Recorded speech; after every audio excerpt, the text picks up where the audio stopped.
This is, excuse me, a damn fine cup of coffee.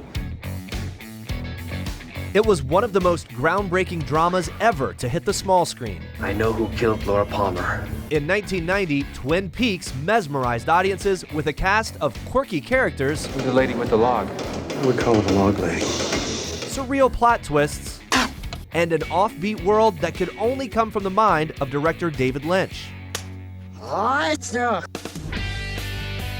Now, 27 years later, EW is bringing the cast together to celebrate their highly anticipated return to Twin Peaks. Being together again with the cast is pretty much like a big friendship group hug. The following program. Modern style.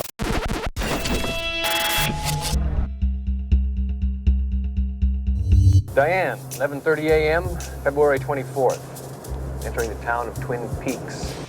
The story of Twin Peaks began back in 1986 when film director David Lynch met TV writer Mark Frost. 44-year-old Lynch was already a Hollywood heavyweight with 2 Oscar nominations for The Elephant Man I am not an animal! and the cult classic Blue Velvet. What are you looking at? Nothing. David Lynch is a beloved but highly idiosyncratic filmmaker. I mean, there's a reason why people have coined the term Lynch-esque, which is that then you don't have to describe what he does, which is a bit tricky. He's kind of got this offbeat, kind of off-kilter sensibility to him. I mean, if you had to sum it up, he's really pretty weird. You're like me. 37-year-old Mark Frost was an Emmy-nominated writer for the acclaimed police drama Hill Street Blues. Hey, let's be careful out here. Lynch had more of a background in film, Frost had more of a background in TV, and they were both hired to work on this film about Marilyn Monroe. The project never really went anywhere, but that kind of was the beginning of their creative partnership. Soon, Lynch and Frost were honing in on an idea for a different kind of television show. David Lynch was kind of exploring some of the similar themes that he was exploring in Blue Velvet, this idea of kind of the seedy underside of suburbia. But doing that in TV allowed him to really dig a little deeper in the form of long-form television. What did you see that night? The night Laura Palmer was killed. I'll do the talking. They both were really fascinated by the idea of it kicking off with the discovery of a dead girl's body. They had both talked about kind of the idea of finding a young woman wrapped in plastic, washing up on the beach. She's dead. Wrapped in plastic. And just like kind of, who was she? Where did she come from? How did she get here? And kind of just like diving into that whole story. That was something that really fascinated them. You stay right there, I'm on my way. Lynch and Frost wrote the pilot in 10 days. The archetype for Twin Peaks is as basic as you get. It's a murder mystery, it's a serialized drama, and that being the kind of engine for the storytelling, they were able to mix in all these interesting elements. They had soap opera, they had this melodrama. Don't make me leave.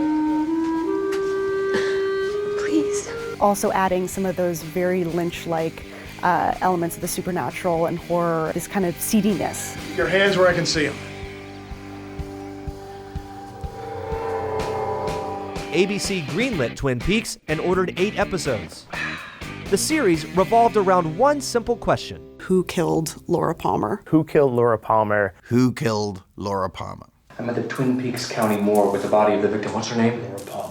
Laura Palmer. The man trying to solve the crime, eccentric FBI agent Dale Cooper, was played by Kyle MacLachlan. You want to feed him, Agent Cooper? I don't like birds. The initial attraction to the character was really was the idea that David Lynch was coming to television. The 31-year-old actor had already worked with Lynch on Dune and Blue Velvet. David Lynch has talked about how Kyle MacLachlan is kind of the good guy you trust to be your guide through the underworld. Like, he's the person, if you're gonna go on like a fantastical, strange journey, you want somebody like Kyle MacLachlan there at your side. Isn't that the truth? All right. The role of Cooper was pretty much on the page, all there. David and Mark Frost had written just a wonderfully complex, quirky, eccentric character. This must be where pies go when they die. Cooper is my favorite character that I've ever played. He's got a complexity to him and a way of looking at the world that I can understand and relate to. I'm gonna let you in on a little secret. Every day, once a day, give yourself a present. He's, powerful without having to demonstrate it. He's compassionate. He's got tremendous empathy. He's incredibly smart. All those things that I am, of course.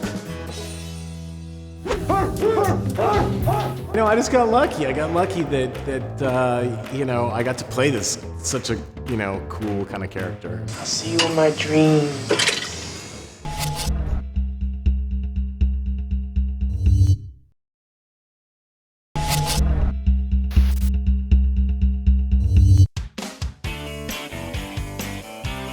In 1990, ABC greenlit Twin Peaks as an 8-episode mid-season replacement for their Thursday night lineup. Part soap opera, part whodunit, 31-year-old Kyle MacLachlan starred as the quirky FBI agent trying to solve the case. There are two things that continue to trouble me, and I'm speaking now not only as an agent of the Bureau, but also as a human being. Co-creator David Lynch filled out the rest of the ensemble cast with mostly unknown actors. Now you're going to be working for me. 44-year-old Michael Ontkeen played small-town sheriff Harry S. Truman. Sometimes local law enforcement has a problem with that. I hope you understand. Like I said, we're glad to have you here. Michael Ontkeen, previous to Twin Peaks, was best known for Slapshot, which is a great movie starring Paul Newman. But it couldn't be more different from Twin Peaks, really. It's a raunchy ice hockey movie. He's a good sheriff. He's the guy you want to be in charge of your town's police department. And he trusts Cooper. So they make a really fantastic team at being able to kind of dive into this town's secrets and kind of figure out what's happening. Cooper, you're gonna have to go along with me on this, even if it sounds a little weird. I'm with you. 22-year-old Sheryl Lee was initially asked to play the murder victim, Laura Palmer.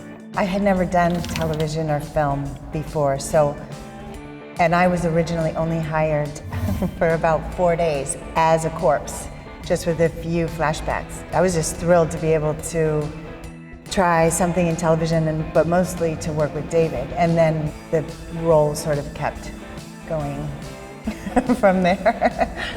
Well, it turns out she was really good, so. Lynch was so impressed with Lee that he created the role of Maddie, Laura's nearly identical cousin, to keep her on the show. Would you like something to drink? Cherry Coke would be great. The role of Donna, Laura's pure-hearted best friend, went to 20-year-old Lara Flynn Boyle. Donna Hayward, here. So Lara Flynn Boyle, she was pretty much a newcomer. She'd had a couple roles. She had a small role in Poltergeist 3. She had to kind of be the innocent half of Laura Palmer. She was her best friend. She really had to toe that line between being kind of this Nancy Drew sleuth in the town, but also someone who just really didn't understand the darkness that was lurking under the surface of her friend. Oh my God, the necklace. 23-year-old James Marshall was cast as Laura Palmer's secret boyfriend, James Hurley. We're all pretty much a lot like the characters in a lot of ways, that he picks you because he can see that he can bring out a certain thing. So our characters are definitely pretty much, in a lot of respects, our own dynamics, even though it's not us. It's definitely the Harley for me, and definitely just the way he was, just the guy. It was kind of a James Dean, not a James Dean wannabe. It was like a kind of James Dean-esque character, sort of. So I thought that was kind of neat. Mysterious vixen Audrey Horne was played by Sherilyn Fenn. My name's Audrey Horne. I remember my two older brothers said, "Oh, you're just like her. You're such a brat." You know? 23-year-old Dana Ashbrook played Laura Palmer's popular boyfriend, Bobby Briggs. What?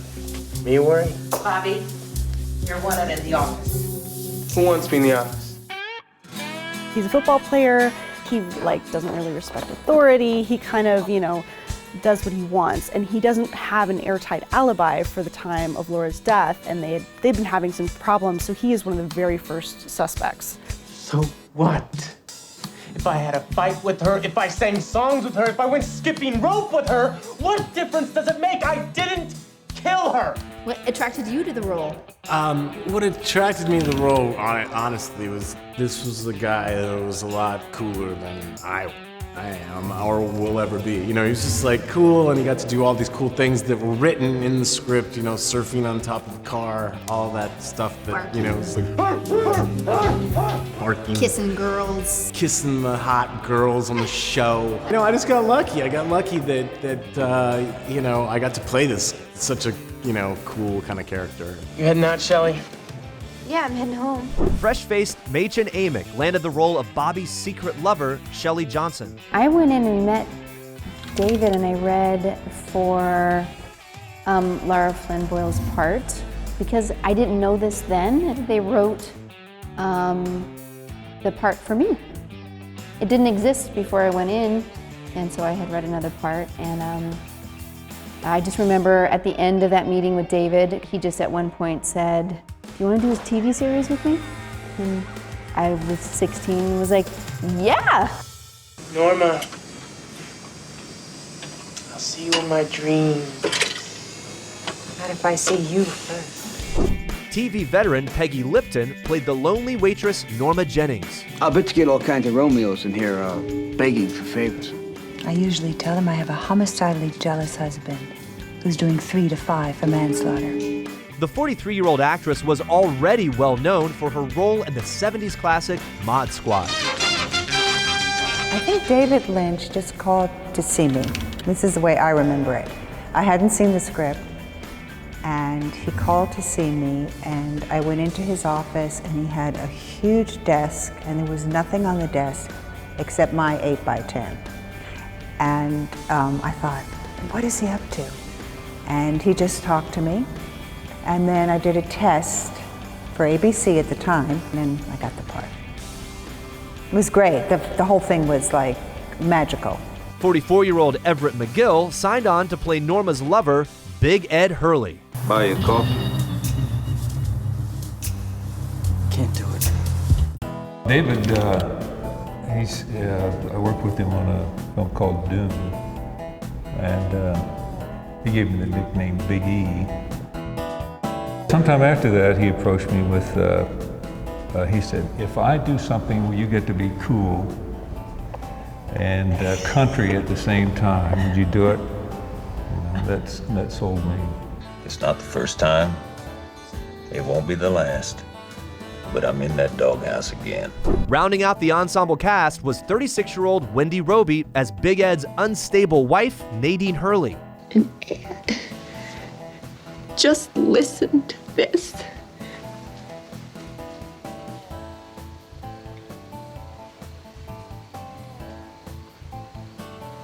Completely silent.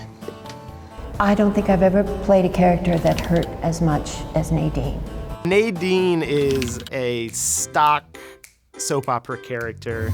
She is the jilted former lover now married to her high school sweetheart who is in love with someone else. She wears an eye patch. We find out very early that she has superhuman strength for some reason.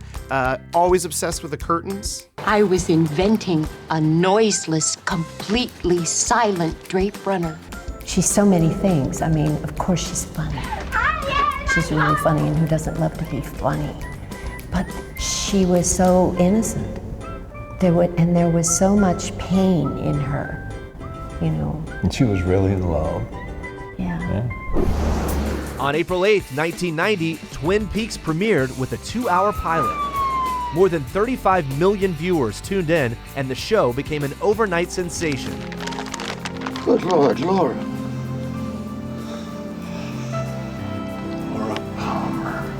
It was huge. I mean, it was unlike anything anyone had ever seen before. I mean, both critics and fans just fixated on this idea of who killed Laura Palmer. And it was, I mean, you think Game of Thrones has a crazy fan base now. I mean, it was the #1 topic on everybody's lips. I remember they screened the pilot and I'm like, well, I don't know. No one's gonna see it. Everyone's sleeping with everyone. I mean, I had no idea.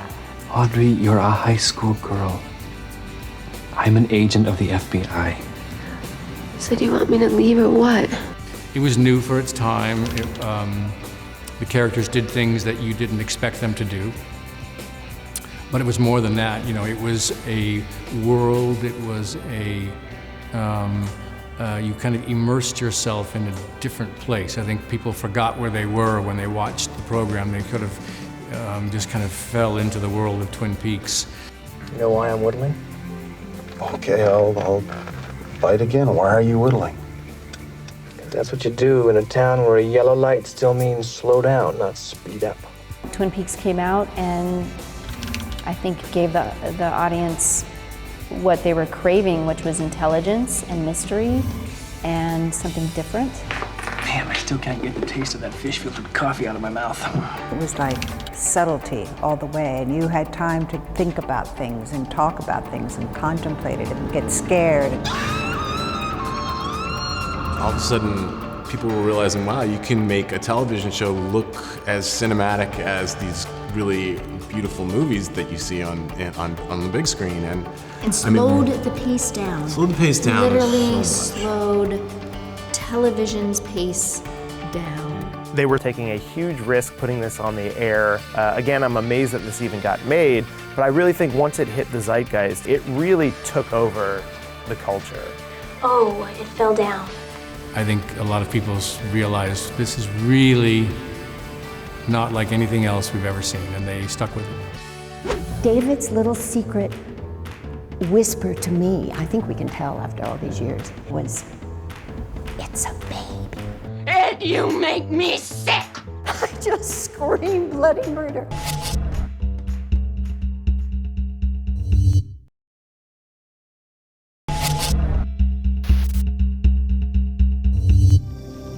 Harry, I have no idea where this will lead us, but I have a definite feeling it will be a place both wonderful and strange.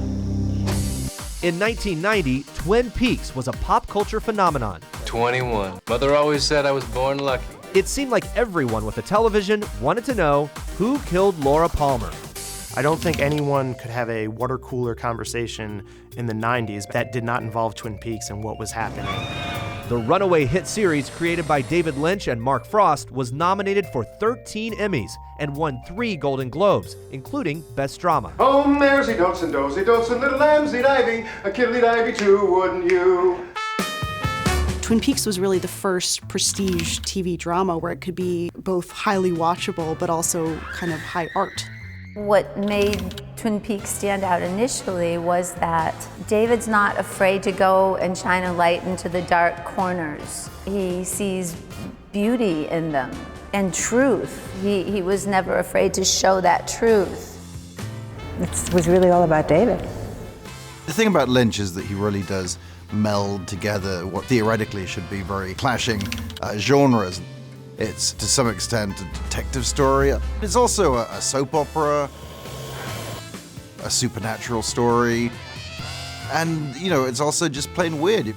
My log has something to tell you. Do you know it? You've got a woman whose best friend is a log, it appears. I don't believe we've been introduced.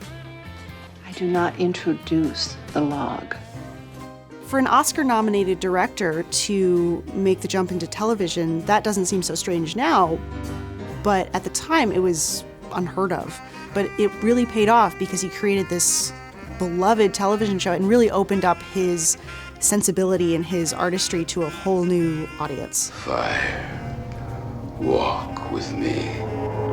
He takes the weird part of dreams and the weird part of nightmares and really makes them feel real in a way that you never see in anything else. I think most brilliant geniuses are a bit obsessive, and you need to be. He's definitely obsessive about what he does, and there's such a real love there. For me, as a fan of David's, I always appreciate the whole piece of art. From the music to the way it looks to the work, I mean, every bit of it. Looks like a hog to me. Holy smoke. Holy smoke. And one of the things that David would always say was, you can't spoon feed the audience. They don't have to understand everything immediately. Yeah. Let them take a little journey to find the truth of what's going on. I heard you speaking about Laura Palmer. Yes? One day, my log will have something to say about this. On set, the cast immediately recognized Lynch wasn't making a typical TV show. He created this world that felt more like a film set, and he would take time to let things breathe. It's on location in Washington. It's not being shot in LA. And as a result, the show felt kind of unlike any other television show that had really come before. I really loved the scene in the pilot where we were in the woods and it was with James and Donna in the woods. She ran off. It's okay. That was really a neat shoot because it was so intimate. It's not your fault, James. You have this grieving best friend and this, saddened secret lover of Laura Palmer, and they connect. They sneak off into the woods to look at this locket that kind of represented the soul of Laura Palmer, and all of a sudden, we were in a very kind of heavy teen drama and the love connection that happened there. And we were like that for 8 hours, 10 hours or something in the woods, So it was there's just something about it. It's just so cool. God, I love this music. Isn't it too dreamy?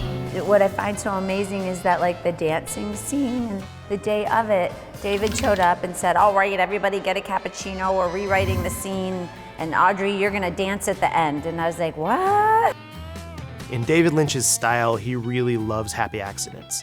He loves being in the moment, seeing something that makes him feel a certain way, and then just going with it. I was so nervous, and what do you mean I'm gonna dance? And well, they wrote you this song, and just something magic happened in it. Also, just all of a sudden, whenever I'd have scenes with Dal Cooper, something would happen that was really magical. Good morning, Colonel Cooper. Just agent, Audrey. Special agent. Ding, ding, ding, ding, ding, things would start to go off, and Audrey would be so excited and happy, and yeah, I love doing scenes with him. One that leaps to mind is a scene where the llama comes passing through and stops for a moment and looks at me, and I look at him. Yes, but only one has a best friend with one arm. Harry? That obviously we weren't prepared for that. Just stuff like that happened all the time. David calls them happy accidents. He really embraces them. So we had a lot of those happy accidents. I love the scene we were doing when you were on the throwing machine. I came in and with mud. It was oil. Oil, that's right. Spilled oil on her drapes. Sorry, honey, I didn't see it there. You stepped on my drape runner. So Nadine Hurley is definitely one of the quirkier characters. She's obsessed with drape runners, and her life's goal is to invent noiseless drape runners. I was up all night working on that invention. I'm going to have the world's first 100% quiet runner. And I knew my ass was in a bind.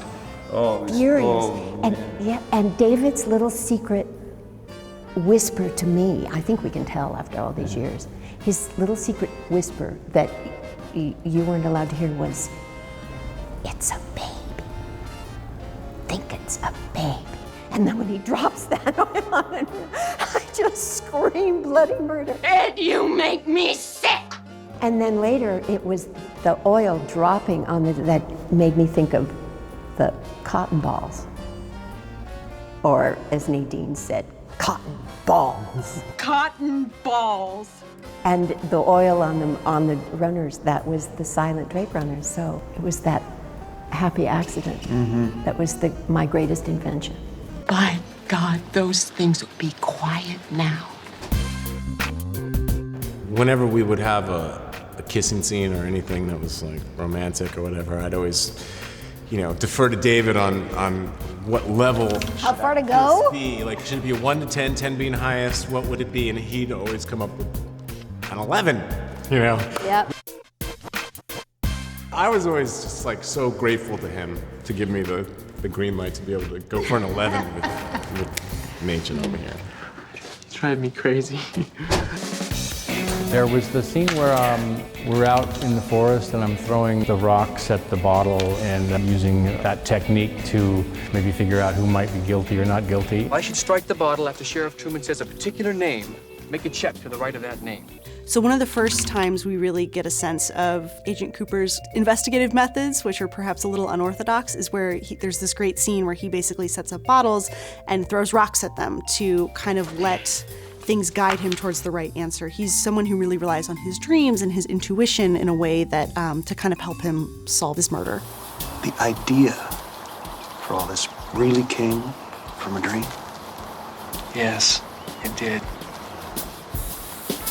We spent a good half hour just rolling on that and throwing literally hundreds of rocks at the bottle Andy, put that bottle back exactly where it was. before we finally, I think I winged it one time and knocked it over. Lawrence Jacoby. You did it! You hit it! Lucy, make a note that the bottle was struck but did not break. Very important. And then a few later, it actually broke. We didn't really need to do that. We could have done it in a cut, you know? But we were all there having so much fun, and David was getting such a kick out of it that we just kept rolling on it. And everyone got the chance to throw rocks. And then David came and threw some rocks. We all threw rocks at the bottle before ultimately it went down. Oh. Sorry, Andy. Yeah. A beautiful scene for me was when I explained why we were together. Yes. And what happened to her eye. I shot out Nadine's eye on that honeymoon. What do you mean, Ed? It's this really heartbreaking story of how they were on their honeymoon, and it was a hunting accident. I fired, and a piece of buckshot skipped off a rock and caught Nadine square in the eye. Man, that's a tough one. It's a beautiful scene, beautifully written, and it was juxtaposed with Miguel Ferrer, kind of making fun of the story. So on the one hand, it was kind of weird. She laid across my lap as we drove back to town. She never cried. She never blamed me. He was making fun of me, but the story was really powerful. So you're in when you watch it, you bounce back and forth between something really touching and something kind of absurd. So I don't believe in fate. You make your bed, you sleep in it. Sorry. The season 1 finale aired on May 23, 1990. After 8 episodes, the identity of Laura Palmer's killer was still a mystery. It was Laura's. We found it. I think it'll help you find who you're looking for. Who might that be? Somebody with a red Corvette. So not only is there still the mystery of who killed Laura Palmer, but all of a sudden, Lynch gives us this whole new mystery. So the end of Twin Peaks Season 1 features this incredible cliffhanger. Agent Cooper is shot. We eventually find out that Cooper's okay. He was wearing a bulletproof vest and he's not mortally wounded.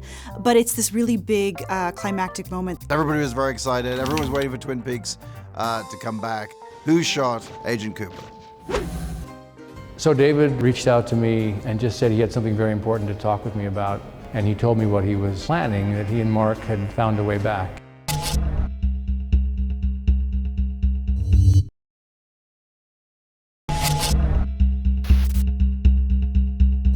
Anyone for a warm-up? Oh, yeah. The first season of Twin Peaks was a massive hit, leaving millions of viewers obsessed with the mystery of who killed Laura Palmer. My dream is a code waiting to be broken. Break the code, solve the crime. But as season 2 unfolded, ratings began to slip. I think there were a few reasons why the audience fell off in the second season. David Lynch wasn't as involved, and he said in retrospect he should have been more involved. I do think once David Lynch kind of stepped out of the chair, so to speak, and was less involved, I'm convinced that a lot of the audience kind of could tell that the tone was off. And also, the network insisted that there be 22 episodes in the second season, which is a lot of episodes to be, continually as inventive and fascinating as Twin Peaks, should have been. Here we look out. And I think it took a long time to actually reveal who had killed Laura Palmer. The The story of who killed Laura Palmer at this point is so much more complicated and strange than it was when we started that you're like desperate to kind of get an answer for that. By episode 7, ABC insisted Frost and Lynch reveal the killer. So the big answer to the question, who killed Laura Palmer, is that it's this demonic entity called Bob, and basically he has been possessing her father, Leland Palmer. And it's kind of a really dark, twisted reveal. Bob is this terrifying character who starts to pop up in dreams and hallucinations. Going all the way back to season 1 is when we first see these images of Bob. And is first sort of hallucinated by Laura Palmer's mother. So then Maddie, who is Laura Palmer's cousin, hallucinates in this absolutely terrifying scene that she sees Bob.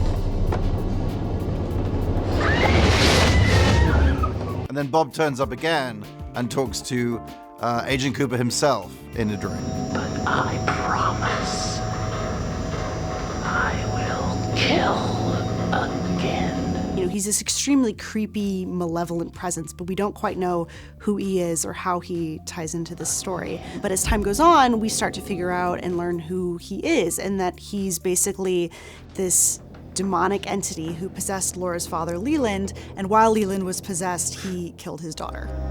My father killed me. Ultimately, this is revealed to Agent Cooper by Laura in a dream. So they put Leland in jail, and then they see him being possessed by Bob. Now, obviously, this all sounds crazy, but in the world of Twin Peaks, this is totally normal. This is, in fact, normally happening about 7 times a day before breakfast. How did you know? Laura told me in her dream. We're gonna need a lot stronger evidence than this. How about a confession, Harry? So the big question after they revealed the identity of Laura's killer was whether or not people would keep watching. And actually, for a lot of people, that was it. With the ratings in free fall, Lynch went on The Late Show with David Letterman, hoping to spark a grassroots movement to save the show. If it has to end, you know, that's all right. But if it doesn't have to end, that's even better. Mm-hmm. And I'm asking people to write to Bob Iger, the president of ABC. Uh-huh. And if I could give the address. Yes, please do. Thanks. I love annoying these network weasels. Even if it's not this network, let's just annoy some network weasel here tonight. But Lynch's plea didn't help ratings. By season's end, out of 89 network shows on primetime, Twin Peaks ranked number 85. Lynch directed the finale, still holding out hope for a season 3 renewal. So season 2 basically ends with what is one of the biggest cliffhangers in television history. What's happened to Agent Cooper? He's been arguably possessed by the demon Bob, and he ends up basically in his hotel room smashing his head into the mirror. Kind of horrifying, unsettling moment. Because Cooper for so long has been so stoic and, you know, brave and on top of things, that to see him possessed and not in, you know, full control of himself is really, really horrifying. How's Annie? How's Annie? Despite the dramatic cliffhanger, How's Annie? The show was canceled in the summer of 1991.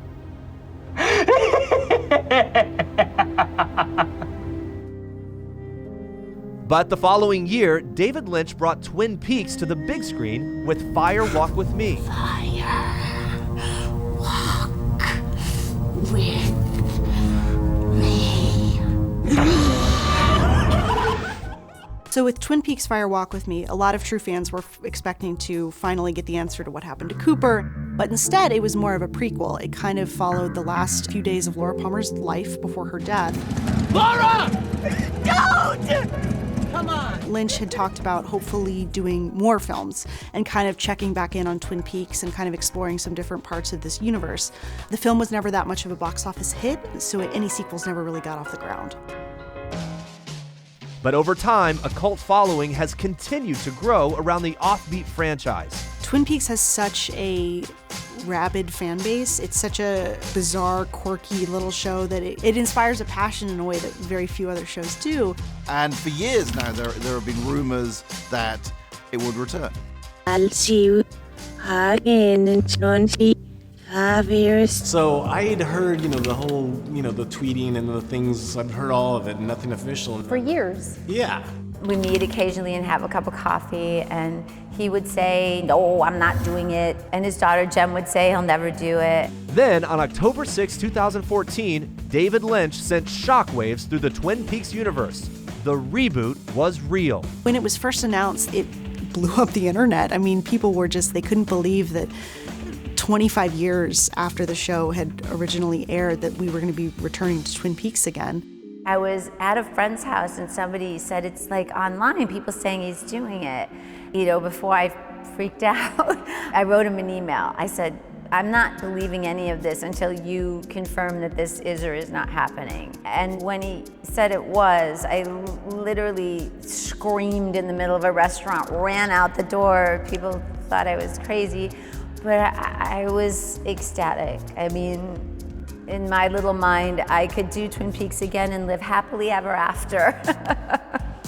I was with Sheryl Lee, actually. We were gonna go and do the Twin Peaks Festival in the United Kingdom, and she was in the car going to the airport, and David called her and said, hey, look, I think this is gonna happen. And then she was like, holy shit, I'm gonna see Dana in London right now, can I tell him? And he was like, yeah, tell Dana. And I just couldn't believe it, I was shocked. So David reached out to me and just said he had something very important to talk with me about, but he couldn't do it over the phone, so he wanted to meet, and he told me what he was planning, that he and Mark had found a way back, and would I be involved? And of course it took me a few days to think about it. No, I said immediately, absolutely. I said, I'm in, of course I'm in. Twin Peaks Season 3 will run 18 episodes and is scheduled to premiere May 21st, 2017 on Showtime. The story picks up 25 years after the murder of Laura Palmer. 25 years later, back in the same space, and some things have changed, but a lot, I don't give it away, but a lot hasn't changed. A lot is still steady the way it was, and still I think the way the fans would like it. They don't want it all over the place, I don't think. It's like, take me back to where we left off. Now we get to come back more grown up, with a level of wisdom that we didn't have. And for me, so much appreciation, because just the idea to revisit it again as a grown-up woman, it's kind of a dream come true. It's been a number of years, and so we're all different. And so you obviously bring those world experiences with you into the creation of the character. So Cooper is similar, but there's also, there's some, things as you would imagine after that many years, anyone is going to be slightly different. So I bring all that with me. I just still feel so blessed to know this group of people and to be able to work with this group of actors and obviously the director and everyone else involved in the show. It's the people, it's David who sets the tone, and what is so cool is that we got to do this so long ago and that we get to do this again now, and that she said 25 years later, so it's just really cool. This is a cliffhanger that's 25 years old and something that we thought we would never really get the resolution to. And so to have all of these main players back again and in this world with, David Lynch and Mark Frost on board, that's pretty exciting. It's kind of amazing that the show is returning. I believe that the fan base of the show, which never really went away, was responsible in a large part to the return, and I'm hoping that they're going to be happy with what we've done. Yeah, I'm thrilled that Twin Peaks is returning. I'm not sure I even drank coffee before Twin Peaks, and now I drink like 37 cups a day. So basically, as long as Agent Cooper says his most famous line from the show, then it'll be fine by me. Damn good coffee. And hot.